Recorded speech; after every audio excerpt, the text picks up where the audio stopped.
What is up, 49ers faithful? We are back with another episode of the 49ers Web Zone No Huddle podcast. We got Zain Nakvi, we got Brian Rennick, we got the wet blanket who was dried last night, Al Sacco, and we are on the Odyssey Network, as always. And if you see this face, if you hear this voice, what does that mean, guys? What does that mean?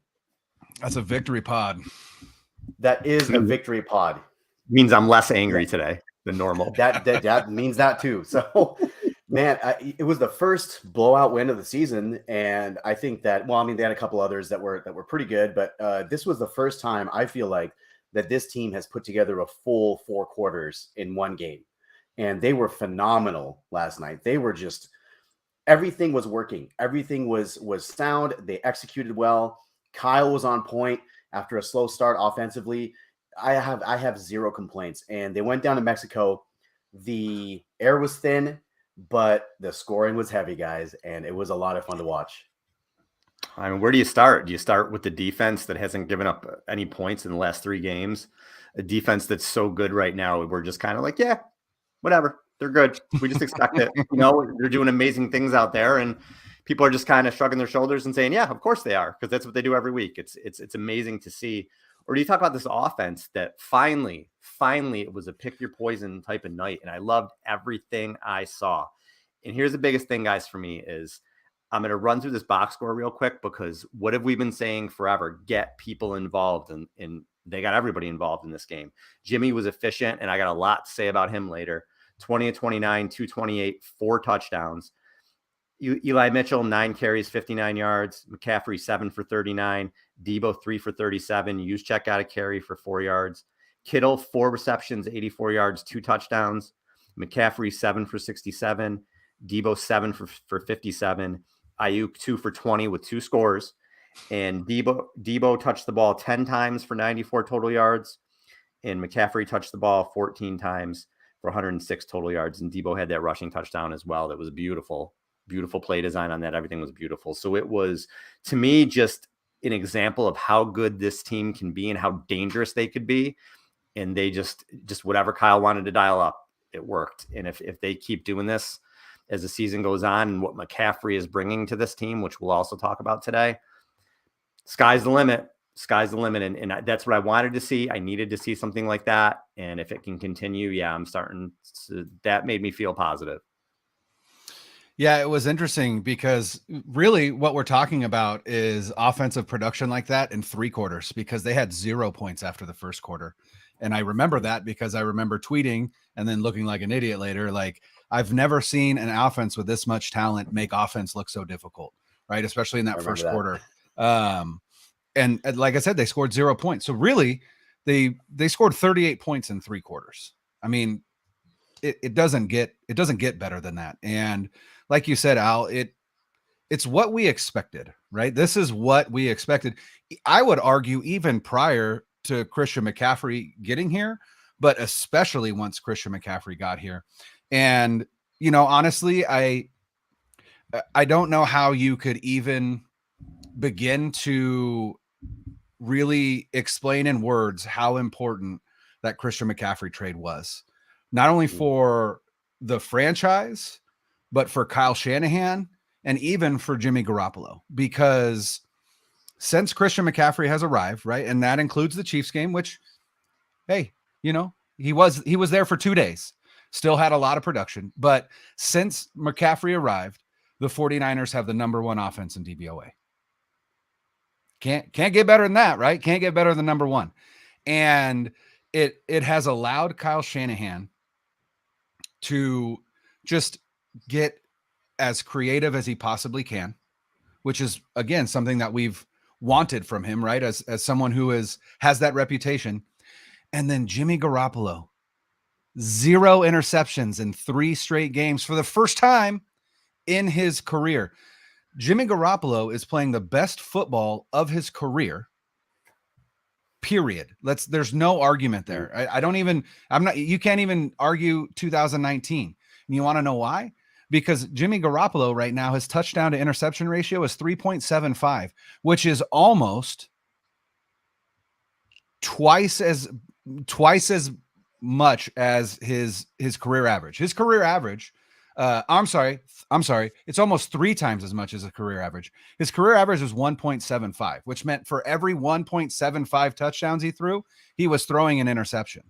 This season, it's 3.75, right? So it's almost 4 touchdowns for every 1 interception. That's elite. That is elite production coming from Jimmy Garoppolo. He's now at 15 touchdowns and 4 interceptions. Here's your flowers, Jimmy Garoppolo. You have been absolutely nails since coming outside of that Denver game, since coming in to replace Trey Lance. And then specifically, these last 3 games have been unreal for Jimmy.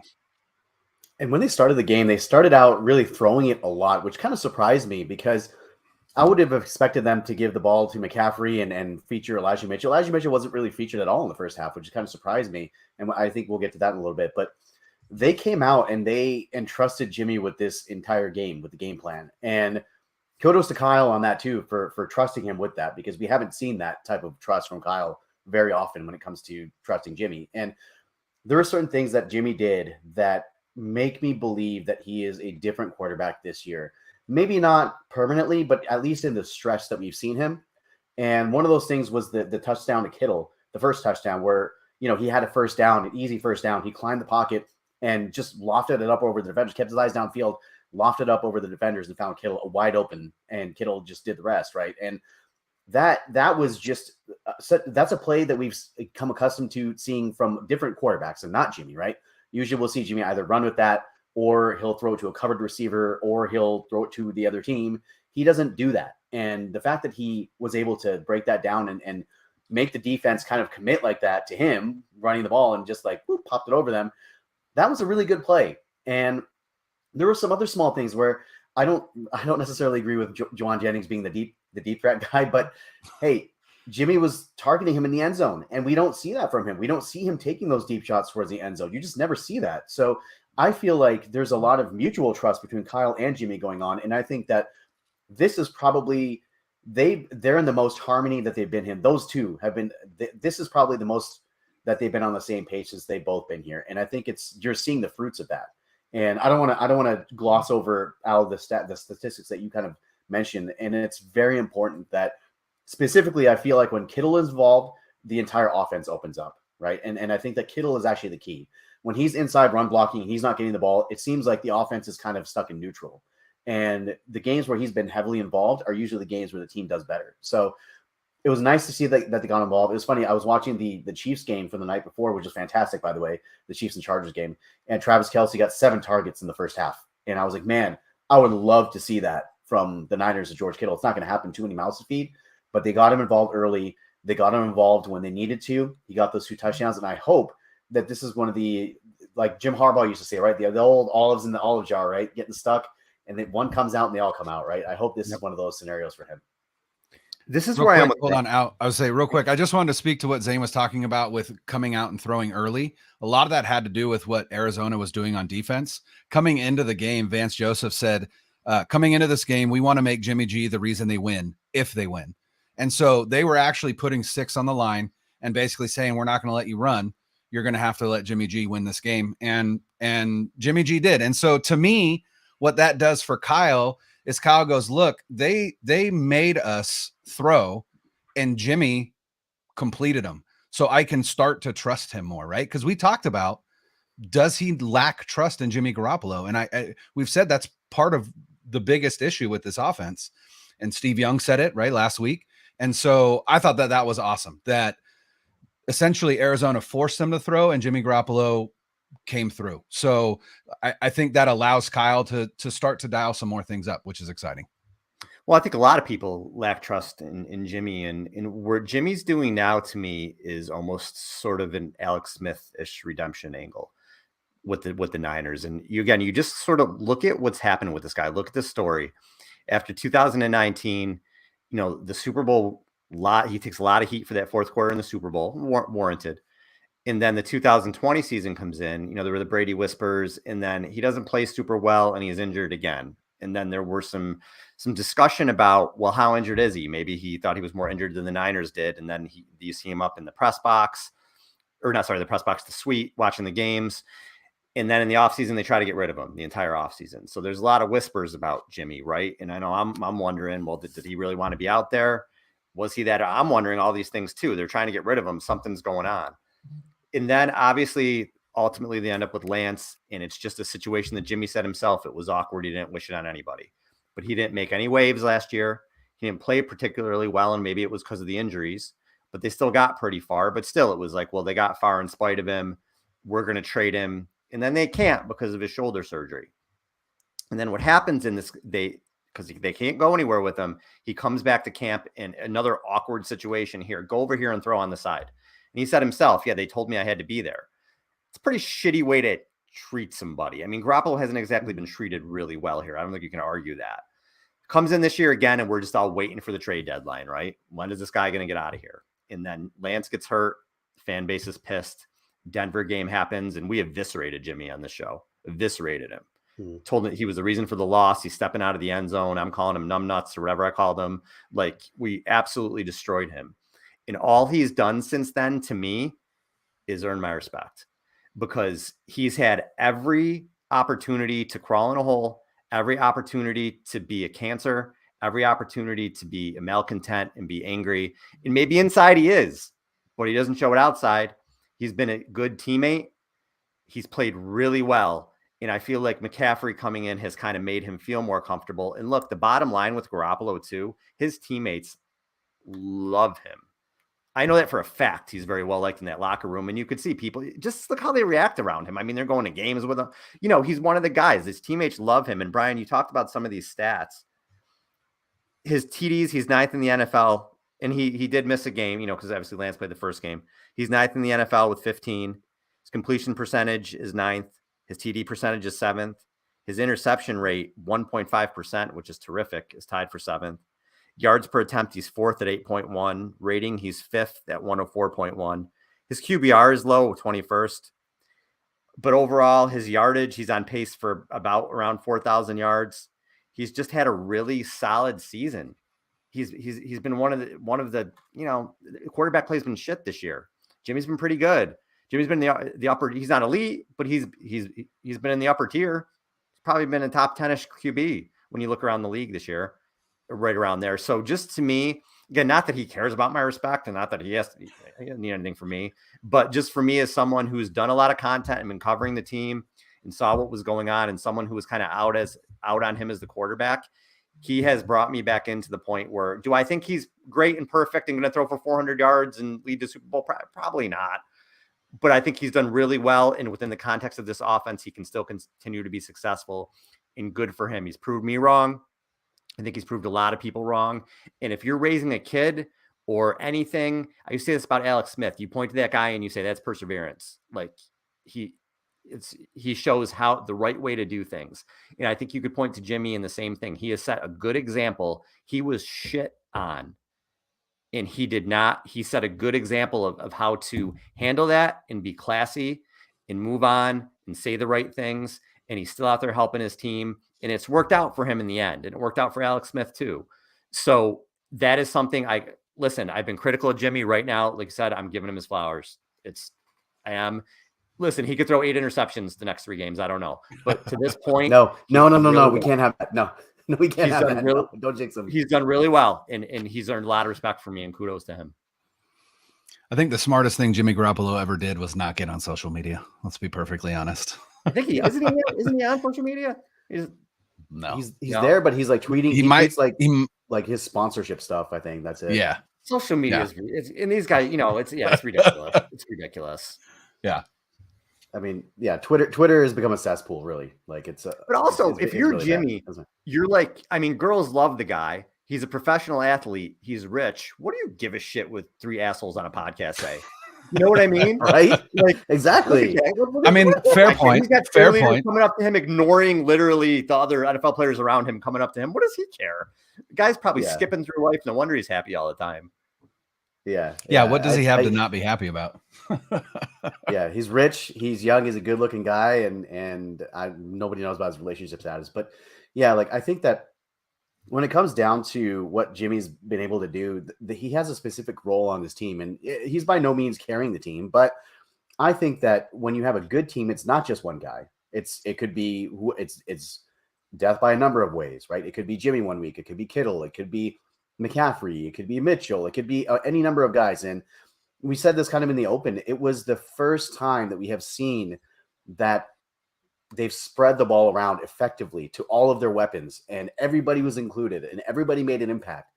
And this is the first time we've been able to see the potential that this offense has. And that's what gets me the most excited now is that you look at some of the play designs that the Debo reverse was beautiful. That if y'all haven't looked back at that play, that replay, you need to see that replay and watch the misdirection at the beginning of that play, how Kyle basically like schemed that out and had everybody going one direction. And there was 2 defenders on the backside of that play to block. And it was an easy touchdown for Debo after that. It was just so beautifully designed. And when they're playing like that and when they're hitting on all cylinders, they are a championship team. There are not very many teams that look good right now. There are only 2 teams right now that are in the top 10 in both offense and defense, Philadelphia and the Niners. Those are only 2 teams. And Philadelphia looks very beatable right now because they're struggling now. They struggle for 2 games straight. And you look around the league and there's not one team, you can say maybe Kansas City, but the Chargers almost beat them. There is not one team that you can look at and say, hey, that team is not beatable when the Niners play their best ball. I'm not being a homer here. This is realistic here. And to your thought, Al, like there's been a lot of bad quarterback play. By the way, this is why we put Kirk Cousins in his own category because he lost 40-3 at home against Dallas, right? This is why he has his own category because he can't beat winning teams. So I'm thankful that we have a guy like Jimmy that can show up in those games against winning teams to not F up. Like he may not be the reason that they win, but he's not going to F it up to the point where you're just not going to be able to move the ball and just not going to be able to win. So super thankful for that. And I do want to talk about, you know, the specifically the offensive line, right? And I know that we talk about when McGlinchey and they fail at times, but this unit, the non-McGlinchey guys, believe it or not, have not allowed 1 sack this season. The other 4 guys have not allowed 1 sack this season. All the sacks have come from McGlinchey or the quarterback just taking a sack. There has not been 1 sack attributed to the other 4 offensive linemen. And I think that's fantastic, given the fact that you have 3 new interior offensive linemen. Yeah, the offensive line, Brad Graham of the SF Niners flooded the Twitter timeline today with just video after video of each offensive lineman absolutely owning the Arizona Cardinals defensive line. It was a masterclass. And then, like you said, Zain, that reverse, again, a masterclass of blocking. To see Jake Brendel 40 yards downfield taking out Budda Baker as the last line of defense before Debo scored his touchdown. Unbelievable, right? Just unbelievable. And I'm going to make a declarative statement here because we've been talking about Jimmy Garoppolo. And I don't even feel like this is controversial. If Jimmy plays like this in the postseason, there's not a team in the NFL that can beat the 49ers. I'll say that now. There isn't. If he continues to play like this, and 3 games in a row, played great. And I genuinely believe that the 49ers went away from Jimmy Garoppolo because they knew that they had hit their ceiling as an offense with him as a quarterback. And there was like, what can we do? We can't do anything else with Jimmy Garoppolo. We need somebody, right, that can add something to the running game and Trey Lance, and then also add something to start attacking deeper down the field, right? Because teams had started to kind of put a very, very low ceiling on the 49ers offense, right? Because they're like, hey, he's not going to go more than, 20 yards in the air downfield. We can creep down, start to, play the run a little bit better, whatever.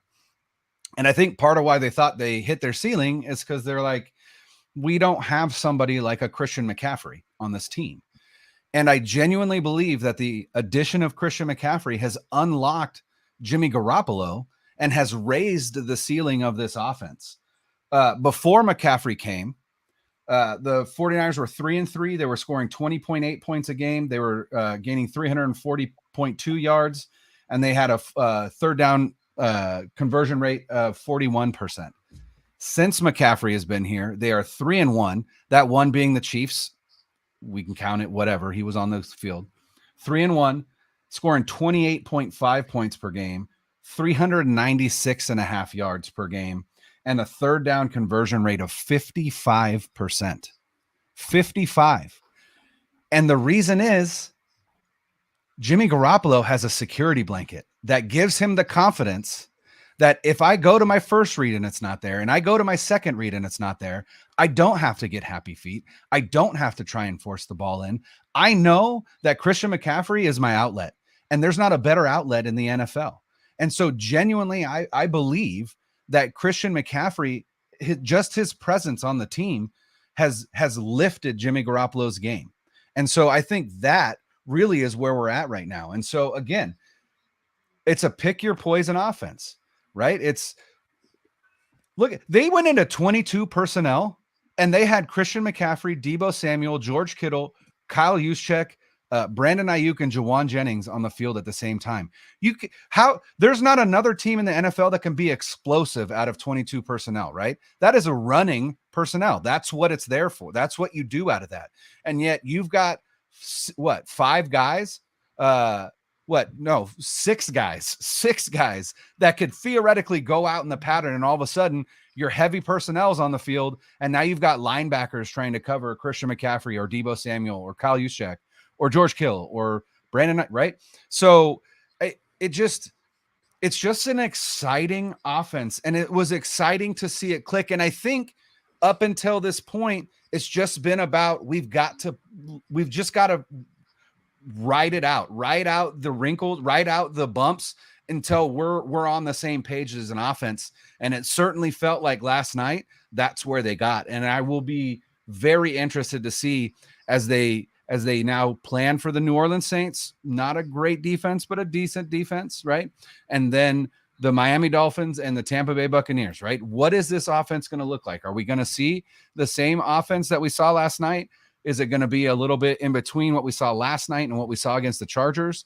But none of those teams that we just mentioned, well, the Bucs have a good defense, but New Orleans and Miami don't have the same level of defense that the Chargers do. So I think we're not previewing the game against the Saints, but I would expect 30 plus points just based on what we saw last night. Well, one of the things I went back and looked at, because I feel like the peak of Kyle Shanahan was 2016 with the Falcons. I don't know if that's no doubt. Mm-hmm. So I just went back and kind of looked at what the target distribution was like. And obviously Julio Jones was the monster there, and they had Sanu and they had Taylor Gabriel. But one thing that happened on that team is he had Freeman and Coleman combined for 85 catches that year. So obviously it's not like I watched every Falcons game that year, but I'm sure they were safety valves and, checkdowns and things like that to get the ball in the running back's hands. So Kyle, since he's gotten here, has really made it a point to try to get himself sort of a do-it-all running back, right? Or at least he's tried to get these running backs high in the draft. They really jumped for Jerick McKinnon because he thought, remember he said, I made the whole offense around him and I had to change my whole offense when he blew his knee out. So Kyle's been looking for a back like Christian McCaffrey. And you look where McCaffrey is right now. He's got 21 receptions. He's on pace for 57 catches with the Niners, and he started 6 games into the season. So he has that piece now, that running back that can be a big, that he can put out wide, that can be a matchup issue, that he can move all over the place. So I wonder if that's going to help unlock what we've been hoping to see out of Kyle Shanahan. What we'll see. I'm optimistic like you guys are, but I mean, this was one game. Still have to make sure it continues throughout the season, but I think also McCaffrey is allowing people to relax. I think he's allowing people to kind of fit into their roles, and definitely allowing Jimmy to relax, like you said. McCaffrey in his 4 games has 68 touches. He's been targeted 24 times in the passing game. Like I said, he's got 21 receptions. He has 4 touchdowns when you consider the passing touchdown. So 4 total touchdowns. He's got 47 carries for 209 yards, 394 total yards. He's converted a ton of third downs. He's definitely been Jimmy since he's gotten there. Jimmy's at 71.4%, 252 yards per game, 8.5 yards per attempt, 8 touchdowns, 1 interception. So he has really allowed Jimmy to calm down. He's kind of been a different piece for Kyle. And Kyle looks like he gets a little McCaffrey happy sometimes. It's like a new toy. How can he not, right? To use him and do a bunch of different things with him. But I'm really interested to see. And Brian, like you said, it seemed like they figured it out last night. I always say, we'll see. We'll see if it stays consistent, but last night was certainly phenomenal. will this allow Kyle to unlock the offense that we've wanted him? Because maybe he's got all the pieces that he needs now. And I mean, you say, how many pieces does he need? He's got everything. Well, maybe McCaffrey was just a missing piece. Maybe that's going to allow Ayuk to be, the wide out, and Debo to kind of be the do-all receiver, and Kittle to start getting involved and get open again.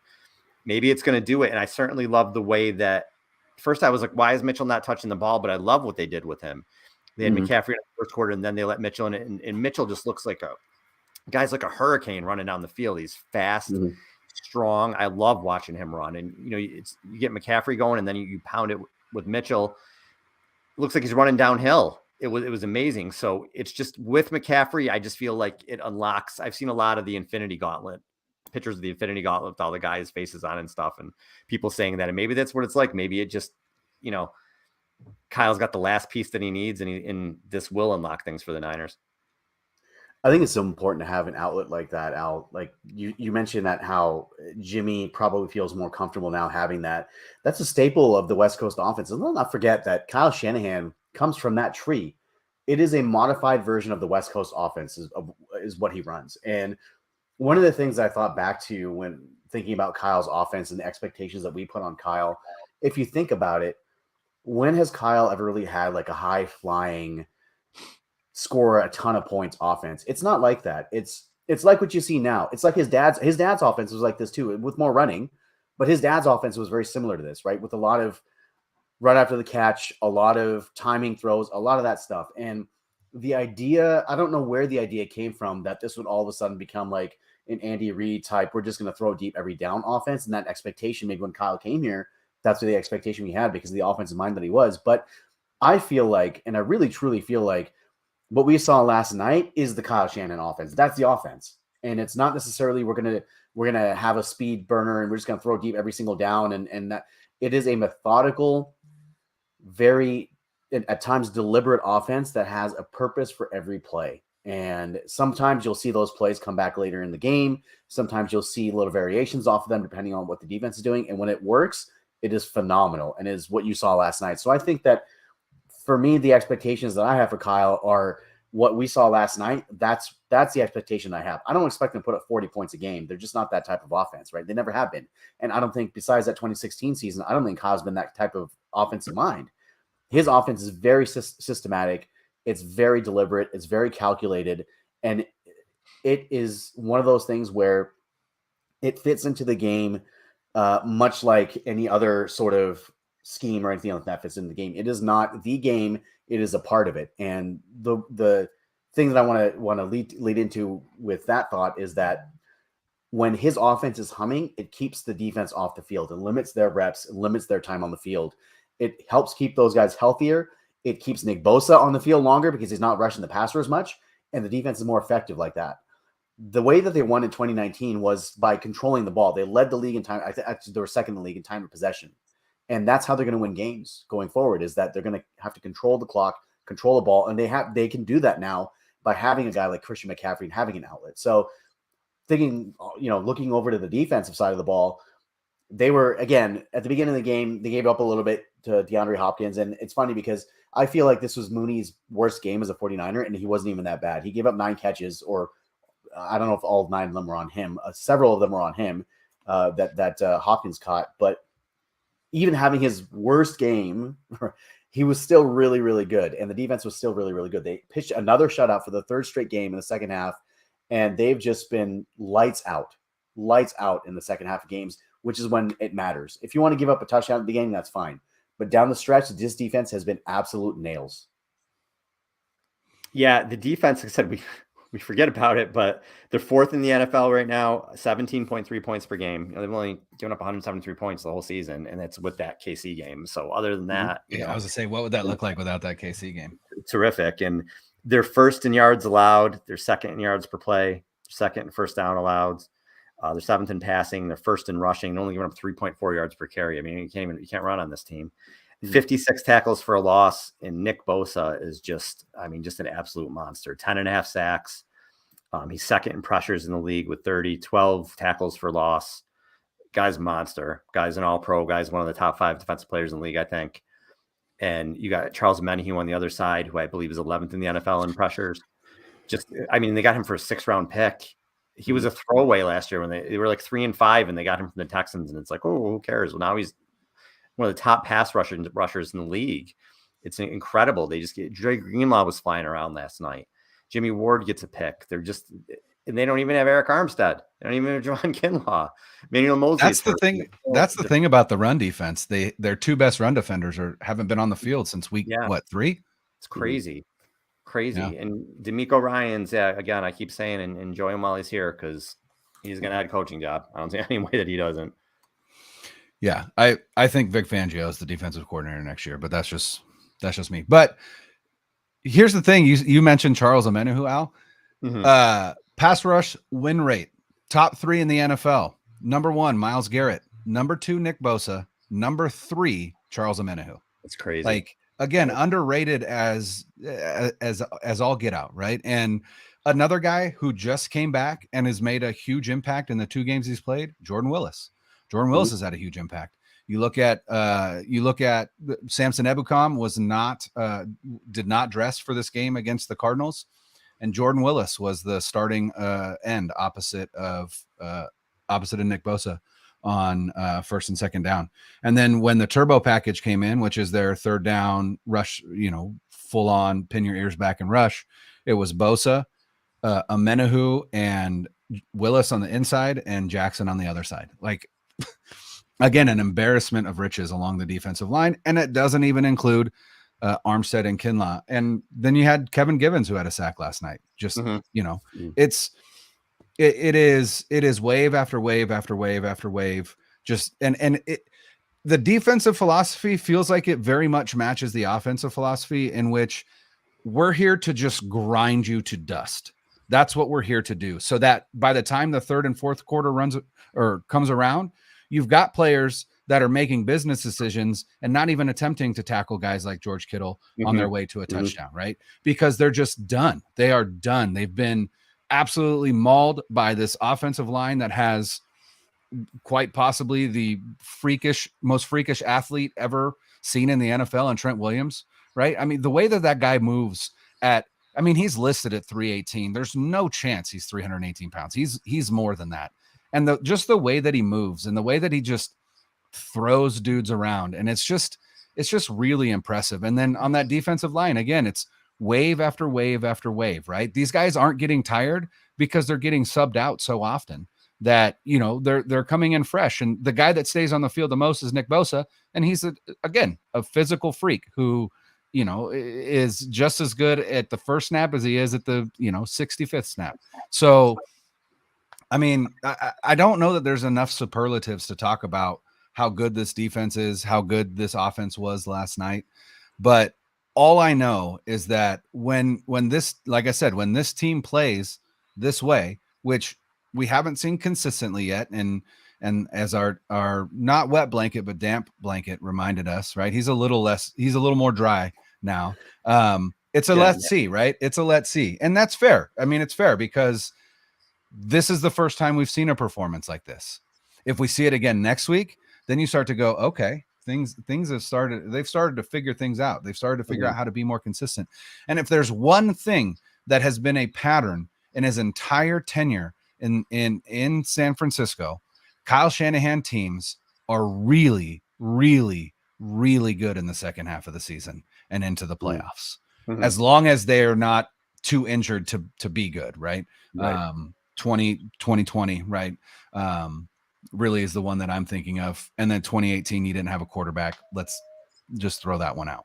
So it's exciting. It's exciting to be a fan of a team like that, because like I said, it's fun to watch. And I don't think that there's a team in the NFL right now that is like, yeah, I want to see those 49ers in the playoffs, because I think every team in the NFC's crapping their pants right now, thinking about having to face that team, because there isn't anybody better in the NFC when they're firing on all cylinders. Yeah, I agree. And there's not a team. Go ahead, Al. No, I was just going to say, I wanted to answer a question that we got. Are any of you guys nervous about OBJ maybe going to Dallas? I don't think he's any better than what they had last season. Overrated as a solid receiver. What worries me about Dallas more than OBJ is that I feel like they've unlocked their potential by unlocking Tony Pollard. And I feel like now that they've got him going, and he's really been kind of even the focal point lately, that can get that offense going. And Micah Parsons and that pass rush could be a big problem if they get going and get things together. They didn't scare me as much last year. They do scare me a little bit more this year. Philly scares me because Philly's really good on the lines, like the Niners are, and they could slug it out with the Niners if they had to. So those are the two teams that scare me probably the most right now in the NFC. Yeah, I'm not so much scared of OBJ like you. I'm more so. Last year when they played in the playoffs, I was so thankful that they were featuring Ezekiel Elliott more than Tony Pollard, because Tony Pollard, he is easily the better back, and they've got $50 million invested in Zeke Elliott, so they have to play him. But Tony Pollard, I felt this way for a couple of seasons now, that he is the better back and he should be getting more touches. And now they're finally realizing that, and they're giving him the ball, and you're seeing what's happening. But a lot can happen before now in the playoffs in terms of seeding and injuries and a lot of stuff, right? So there's a lot of stuff in the air. But Odell Beckham going there, I think that if he's not better than anything that they had last year, plus coming off that ACL, even if he came here, right, that's basically like an 18-month injury in terms of getting back to full speed. So he's not going to be completely recovered from that until next season. So even if he came here, he would just be a role player. So if they're asking him to carry the load in Dallas, it's something different than just being a role player. Even as a role player, you're taking the ball out of your best offensive player's hands, which is Tony Pollard right now. So if Tony Pollard gets less carries, I'm cool with that. That's fine with me. But what I was going to say was, yeah, I think on the defensive side of the ball, they were just fantastic. And Samuel Womack had his first pick of his career, and I think you've got something there. I know, Brian, you're a big Samuel Womack fan. I am as well. I think you've got something there with this guy. Repeatedly on special teams. First of all, shout out to Mitch Wisnowski. Another phenomenal game. Another fantastic game from him. And he's been consistently good the entire season. All-pro punter, if you want to talk about punters on this. So we give you everything on No Huddle Podcast here. We'll give you punter talk too. But he's been great. He's been great. He was fantastic. He was great. And Womack has been fantastic at downing punts inside the 10-yard line, inside the 5-yard line. And I think that you've got a player there in Samuel Womack, and a guy that can fill in if you really need him to. And if one of Mooney Ward or Mosley goes down and you feel like Lenore can't get the job done, or if you don't want to put Ward in the slot, you want to put him back up top, then you can put Samuel Womack there and he'll be fine.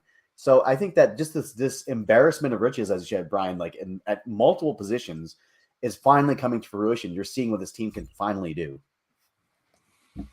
Yeah, I would say Womack's a ball hawk. Womack, even in college, he led the nation in pass breakups at Toledo, playing outside. And I couldn't figure it out. Maybe you guys know, when he came in the game, was he playing outside or was he playing inside? I thought he was playing outside. I thought they moved outside. Yep. They moved Lenore down into the slot when Ward came out, right? He had cramps or whatever. And so they moved Lenore down into the slot and then put Womack outside, which I thought was interesting because initially it seemed like Womack was destined for the slot. So I think he needs to see the field more. And he's been an ace on special teams, which is always going to endear him to the coaching staff for sure. And the big thing with the Niners is they try to go on another second half run here. Their next 3 games, 4 out of their next 5 and 5 out of their last 7 are all at home. The only 2 away games they have are at Seattle, which is going to be a tough game, and then at Vegas, which I don't think will be as tough of a game. But that's huge, huge. To me, there's no reason they can't finish 5-2 right now and get to that 11 wins. I think they'll be fine. Seattle's got an easy schedule. Seattle may get to 11-2, so that game's going to be huge that they play against each other at Seattle. So we'll see. But this weekend coming up, obviously we're not going to do a preview show with the holiday, but I'm definitely picking the Niners. I think the Niners are going to win this game easily.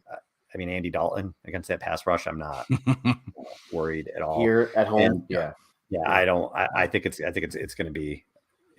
I'll say 30-17. I think it's going to be fine. I think this will be a pretty easy one this weekend. Yeah, the New Orleans Saints have actually, the funny thing about them is that of all of their games, they played 11 games this season, they have allowed less than 20 points one time. And that was to the Raiders, who they shut out. They have allowed over 25 points. Let's see, 1, 2, 3, 4, 5. They have allowed over 25 points 6 times this year already. So Yikes. The Niners, this is one of those where it's got trap game written all over it, but you got to have it because, like Al, like you said, like there's a gauntlet coming up, and there's a couple unfavorable matchups with the Dolphins. I feel like, and Brady coming here, that's one of those where you don't know. And going into Seattle, I think that what's up, Ruthless? I think that they have to have this game. I've been saying that you got to get to 10 wins to get in the tournament, and I feel like they can do it because the end of the season, those games there, you got a Raiders game, you got a Commanders game, you got the second Cardinals game there. Those are all winnable games. So you got to have this one against the Saints, and I think they will. And I feel like it's going to be another kind of sound performance when the offense control the ball. It may not be a blowout like it was against the Cardinals, but I think that they should win this one. I'm going to give us a prediction of 28-17. Yeah, agreed. I'm going to keep the trend going. And so far I picked the 49ers every week. And I will, I will probably continue to do so. Again, going into the season, I thought that they had the potential to win 12 or more games, which meant that more often than not, I was going to pick them. Again, I've been made a fool 4 times so far, but it's 31-13. I don't think this New Orleans offense is really going to be able to get anything going. The only thing they have going for them is Chris Olave. And we saw what happened with the Cardinals, who have DeAndre Hopkins, who is great. But if you don't really have anyone else, I guess Greg Dortch had a pretty good game. I just don't see them scoring very much on this defense. But Zain, I do agree. There is an element of trap to this game, specifically because it's New Orleans, but then it's Miami, which I'm sure the team and Kyle Shanahan have circled for a while. The Bucks, who, they've got Tom Brady, like you can't ever overlook them. And then that Thursday night game in Seattle. So hopefully that they don't overlook this, but I agree. I'm going to say 31-13. It's going to be an absolute demolition. But before we get out of here, I did want to ask you guys a question, because I thought this was interesting, and I don't feel like there hasn't been a whole lot. Reporters haven't really asked questions like this. We haven't heard a whole lot about his role thus far. And I wanted to ask you guys, what do you think? Jimmy Garoppolo is playing the best football of his career so far, and he also has a new quarterback coach in Brian Griese. It doesn't feel like that's just a coincidence. So my question to you guys is, how much do you think Brian Griese or Garoppolo's success can be attributed to Brian Griese, specifically because, to me, the element of Jimmy Garoppolo's game that has been better, which has made his overall game better, is the mental part of his game, specifically getting through his reads, making the right read, and then getting off reads and going to the outlet and things like that. Brian Griese, as a quarterback's coach, his whole role is to really digest and interpret the offense for the quarterback. Because he's played in this offense, do you think that he's better able to communicate it to Jimmy Garoppolo in a way that Garoppolo is better understanding it? I think it's a factor. I think it's got to be a factor at this point. But I also think maybe Garoppolo is playing a little more free and easy, because again, what's the worst that can happen at this point? They've already, 2 years of, hey, get the hell out of here. And I think never underestimate the contract year. I think that too. So I think it's kind of a perfect storm. But yes, I do think Griese is a part of that. Yes, absolutely. I think he's done a good job. And anytime you see a QB kind of take a step like this, I think you have to look at that. And I agree with that. And someone just mentioned throwing the ball away in this year too. He's just making better decisions. He's not trying to force things. And also the McCaffrey factor, I think, has just been a perfect storm of everything that's helped. But I think Griese's part of that storm.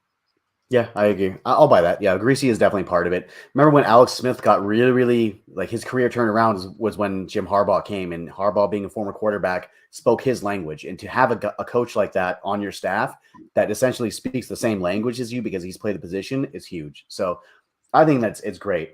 And one more thing before we do get out of here, as we're up against it, guys. Zach Wilson, what do you? We talked about it last show a little bit. Did we? Maybe we did. I don't know. He's done. So this is the reason why this is relevant. Eat him alive. Yeah, this is the reason why it's relevant, because I think that that's a potential landing spot for Jimmy next year if he does indeed 100%. walk. Yeah. And I think that they're 100%. out on Zach Wilson. Like, you can't have that leading your team. And I know you guys may have talked about it, but I saw that and I was like, that's just so ridiculous, man. This guy has no accountability at all. And you can't have that. And that's a prime landing spot for Jimmy, because they're a quarterback away from really being a pretty decent team over there. And I feel like that is a prime landing spot for him. He knows the coaches, they know him. And that's my preferred landing spot for him next year if he's not here. And they have the money that the 49ers don't. Even if the 49ers did want to bring him back, the Jets wouldn't. The Jets would be able to outbid them. Mm-hmm. What do you guys got doing for Thanksgiving? Anything fun? Do you guys have like traditions you do, or like? Because my tradition, because we do a Friendsgiving because we don't have any family where we live, and I just drink whiskey. That's my tradition.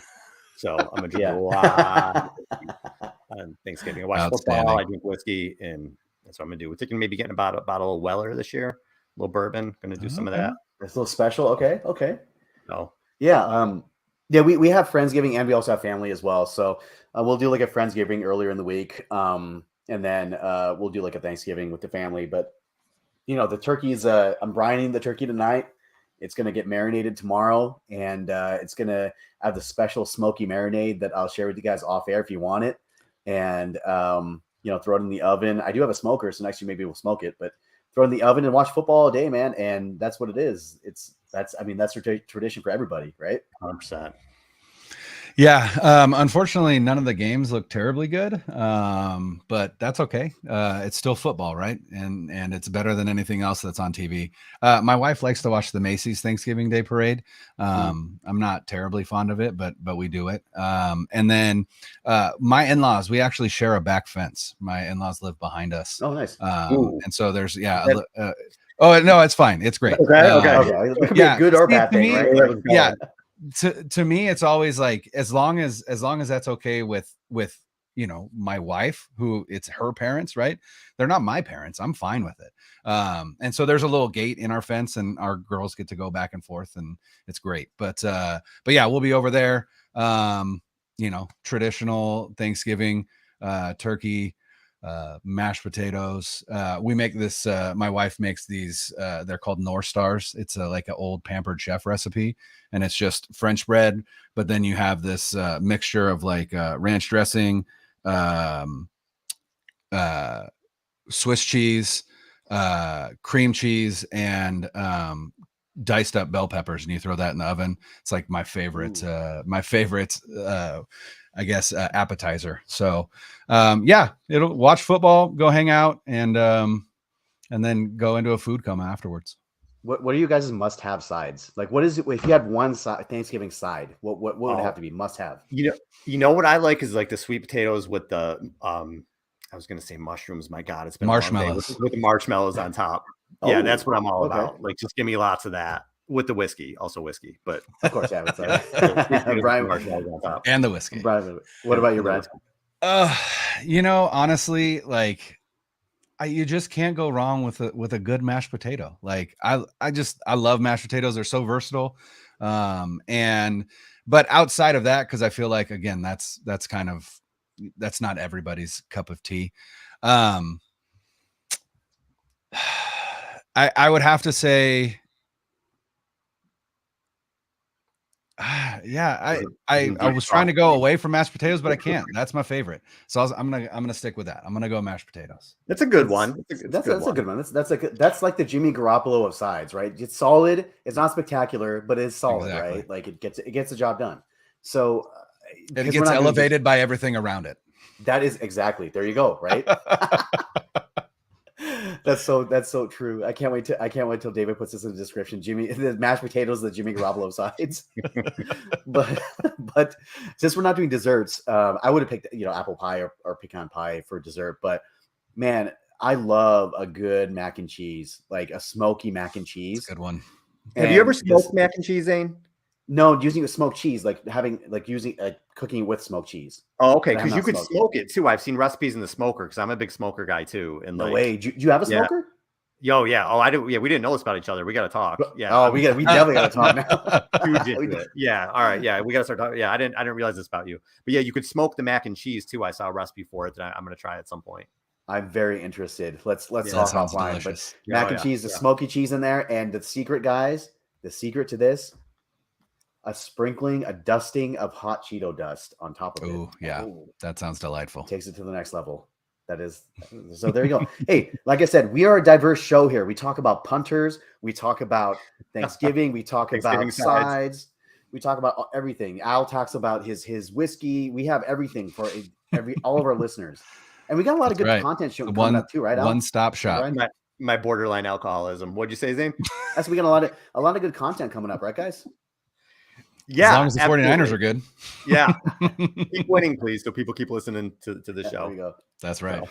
All right, we got to get out of here. Happy Thanksgiving. We'll talk to you soon. Happy Thanksgiving. Happy Thanksgiving. Peace.